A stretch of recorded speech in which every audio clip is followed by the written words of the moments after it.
Ron? Where are you? Where is Ron right now? Welcome to Watch Mojo, and today we're counting down our picks for the top 10 Key and Peele skits. It's like because I hate myself so much, I gotta point that hate outward towards you. And let's not forget the tight ends, Ibrahim Moises and Hingle McCringleberry. They've both had amazing seasons. And you broke up with me in my space, and I'm gonna think about that every time I'm here. That's great. That is so perfect for me. It's the best thing around here. For this list, we'll be looking at the greatest comedy skits from the duo's Comedy Central show. What was your favorite Key and Peele skit? Any we missed? Let us know in the comments. Number 10. Gay Wedding Advice. This scenario is more believable than it should be. A family is looking to get a better idea of how a gay wedding operates, so they bring in a coworker called Gary to walk them through the process. So then do the men wear dresses and then the women would wear suits? No. You would just wear exactly what you would wear at a straight wedding. Oh, okay. Even though he tries to communicate that it should just be like any other wedding, the Johnson family seems to have formed an unusual vision of how things will unfold. You would just sit on the side of the person that you were friends with or that your family's members, just like in a straight wedding. So we just guess who's gay? Or not. You could just, yeah. We'll guess who's gay. As a result, some absurd questions arise as to the differences during the ceremony. Where do you get the euros to buy gay gifts? Are you saying euros? You wouldn't use euros. It's hilarious for viewers, but understandably very frustrating for poor Gary. Do we throw something other than rice? Like what, sir? What would you throw other than rice? I don't know. Couscous, Skittles. Number 9. Pizza Order. The character Wendell is a fantastically cringy character who really shined in this skit. In an attempt to not seem like he's binging on an astronomical amount of food, he pretends like he's hosting a party. Guys, we gonna want another pizza. Who's hungry? Show of hands. Let me see them. But what Wendell didn't expect was the guy from the restaurant falling in love with one of his fake guests, Claire. Yo, but for real though? I feel like I do know Claire, man. Put me on the phone with her. You don't need to speak to Claire. What ensues is Wendell desperately trying to deter him, but playing along so the ruse doesn't get found out. Tell her that no, I'm not a rich man, but I'm a good man. Tell her, Claire, I believe in destiny. In a last-ditch attempt to halt the lie from going any further, he fakes Claire getting shot, much to the distress of the server. She's dead! I'm calling the cops. She's dead. Claire! No! It may have been a scarring moment for the characters, but it was side-splitting for us. Number 8. Megan, come back. Jordan Peele has played a lot of different characters, but Megan is by far one of his funniest and most annoying. You left her jacket! Yeah, well, why don't you give it to your new fat, ugly girlfriend? I didn't even met her yet! Whatever! On a night out, Andre has to chase her petty and manipulative girlfriend down after she gets jealous of another woman at the bar. Megan, come back to the bar. No! Megan! Megan! No! Megan! What results is an endless back and forth of the two seemingly giving up the chase just for them to go back to shouting at each other. Come back to the bar. You go back to the bar. I'm gonna throw this jacket in the water. Oh, nice. That's really nice. Megan's toxic attitude is unbearable, which is what makes the character so funny. There are a lot of situations you can explore with these characters, which is why the couple became recurring characters in the series. Andre, where are you? I'm behind you. Will you FaceTime me? Number 7. The valets love Liam Neeson's. When you find someone who shares the same level of passion for movies, you know you have a friend for life. And don't even get me started on that one when they took his daughter. Straight Tookin', starring Liam Neeson. Key and Peele are working as valets when they start discussing the latest Liam Neeson movies. Yo, don't even try and be rushing around Liam Neeson. He'll take your arm out. Distractions. They're killing the man. They get really into it and start freaking out over the legendary actor, providing some hilarious reactions. Liam Neeson ain't got no. He ain't got a statue. He ain't got a statue. He ain't got a statue. No. The Oscar goes to Liam Neeson's Darkman. And this isn't the last you'll see of these movie superfans, as they bring these characters back for future freakouts over the likes of Batman and Game of Thrones. He got down there and the thing, like, blip, sing. And then I was like, I ain't worried, they gonna kill my boy Ned Stark. Slip, and then plop. I was like, ah! Yo, I told you they cold-blooded up in there. It's hysterical seeing the lengths these co-workers will go to express their love for movies and TV shows. Michelle Pfeiffer tried to mess with the Batmans. Michelle Pfeiffer tried to mess with the Batmans. Michelle Pfeiffer. Number 6. Auction block. These guys can create funny scenarios regardless of the topic. Sold.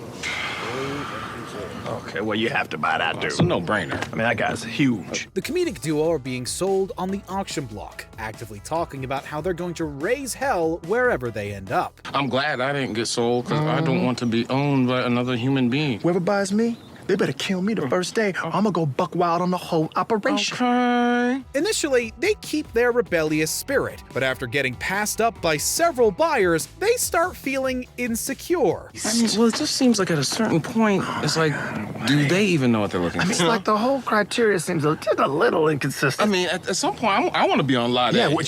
can a brother get on lot A? As they continue to be ignored, they start voicing criticisms of their fellow slaves. Look at him. What could he pick? A cotton plant is like this tall. Yes. I'm saying, no offense, brother. I'm just saying. No offense taken. This leads to the trader expressing disgust with their superficiality, flipping our expectations on their head. I will not have my reputation tainted selling superficial, bigoted slaves. Superficial? Did that really just come out of your mouth? That's it. This auction's over. Number 5. An insult comic meets his match.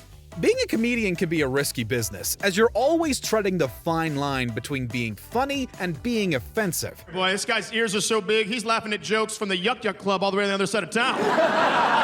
As an insult comic, it's even worse, as you're specifically attacking people in good humor. Nobody is safe. I'm getting everybody, except for you, sir. I'm gonna leave you alone. Just like your date did tonight. Hello! So when a burn victim invites Key to insult him, he's stunned. Who's talking right now? Do me. Yeah, hey, man. Look at that pink shirt you got on there. Peele's character says he can take it, but Key is desperate to avoid making jokes that would cross the line into insensitive territory. What's with the 3 drinks, man? Alcoholic much? This is my pain medication. Seeing Key sweat on the stage as he struggles to come up with safe insults is absolutely hilarious. When he finally goes for it, it just makes the situation worse. I just didn't want to go after this guy because I didn't want him to kill me in my dreams. Like Freddy Krueger. Number 4. I said B. These guys love a good diss sesh. While their wives are away having fun by themselves, these two start complaining about their spouses, claiming to be a lot braver than they actually are. Craig, I looked this woman in the eye. I said,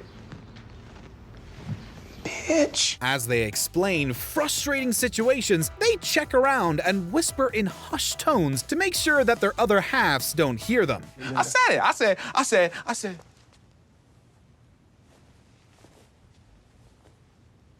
I said, babe. Hey, guys. Hey, girl, how you doing, man? You having a good time? You seen the bedroom? They was just looking at a the washing watch. machine? It gets even better when the two retreat to progressively more ridiculous locations to avoid having the woman overhear and call them out. I said, bitch, I'm the man of the house. You said bitch, though. You called your wife a bitch.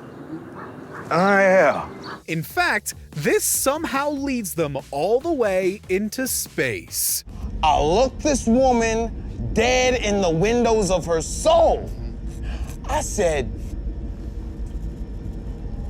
Number 3. Obama's Anger Translator. As president, Barack Obama was known for his deliberate and measured language, seldom losing his cool. But just imagine if he had. Just so there's no more confusion, we've hired Luther here to be my anger translator. Luther? That's where Luther comes in. No matter the situation, whether that be giving a national address or talking to his wife, Luther is there to translate how the POTUS truly feels to hilarious effect. Since being in office, we've created 3 million new jobs. 3 million new jobs. We ended the war in Iraq. Ended the war, y'all. We ended a war. Remember that? This sketch proved so successful with viewers that not only did it receive sequels, but the real Obama used Key's character during the 2015 White House Correspondents' Dinner. We count on the press to shed light on the most important issues of the day. And we can count on Fox News to terrify old white people with some nonsense. Number 2. East-West College Bowl. There are a lot of people in the world, and with that comes a lot of names. But we bet you've never heard of ones like this. And welcome to the annual East-West Bowl. The presenters explain we're minutes away from the East versus West college football game, and so we're introduced to the players of both sides. Javarius Smith-King, Merrimack College. Todd Royal, Smoochie Wallace, University of Miami. Desquarius Green Jr., University of Notre Dame. What follows is Key and Peele dressed in an endless supply of hairstyles and prosthetics, spouting some of the most farcical names you've ever heard. These are 12 Washing Beard, Jones College. Shakira Kwan, TGIF Carter, University of Northern Arizona. X-Wayne at Aliciousness, Missouri Western State. It was such a hit that they even collaborated with NFL players to make a Super Bowl special. Stumptavian Roboclick, Grambling State. Cornelius Tank Carradine, Florida State University. Before we unveil our top pick, here are a few honorable mentions. Baby Forrest. Forrest Whitaker as a baby is creepy and hilarious. First you tell me I can't have mama's milk. Now, you can't have my smallest Lego in my mouth? What a night. This is a bad start. Text message confusion. Some vague texts leads to farcical overreactions. Do you even want to hang out? Do you even want to hang out? Oh, that's considerate. Like I said, whatever. Front hand, backhand. It ain't no game. Front hand or backhand? All right, front hand. Bam! I got you, sucker! Oh, okay. Student intimidator. An understanding of his emotions leads to a tragic backstory. Why you gotta bother me, man? Because I'm not doing very well at school. I'm reading at a 3rd grade level. I really don't want to get left back. So when I see somebody reading for fun, it makes me feel that much more stupid. Prepare for Terry's. They're so prepared, it's scary. I mean, if a Terry up on this plane even thinking about trying to do something, we're gonna wax him up. Before we continue, be sure to subscribe to our channel and ring the bell to get notified about our latest videos. You have the option to be notified for occasional videos or all of them. If you're on your phone, make sure you go into your settings and switch on notifications. Number 1. Substitute Teacher. Of all Key and Peele's sketches, Inner City substitute teacher Mr. Garvey is perhaps the most quotable. As Key's character comes in, he lays down the law, letting everybody know he's not to be messed with. I taught school for 20 years in the inner city, so don't even think about messing with me. Y'all feel me? His pronunciations of common names are bordering on the absurd, but are absolutely stupendous. No Balake here today. Yes, sir. My name's Blake. Are you out of your goddamn mind? The students try to balance correcting their new educator with his unbridled fury, as he thinks that the kids are just screwing about. You say your name right now. Denise. Say it right. Denise. Correctly. Denise. Right. Denise. Right. Denise. That's better. Thank you. This scenario proved so popular that they followed it up with a sequel, which is just, if not more, hilarious. Balake, what club are you in? I'm part of the Spanish club. You about as Spanish as Ryan Seacrest, with your big-ass Fraggle Rock hair. Do you agree with our picks? Check out this other recent clip from WatchMojo. And be sure to subscribe and ring the bell to be notified about our latest videos.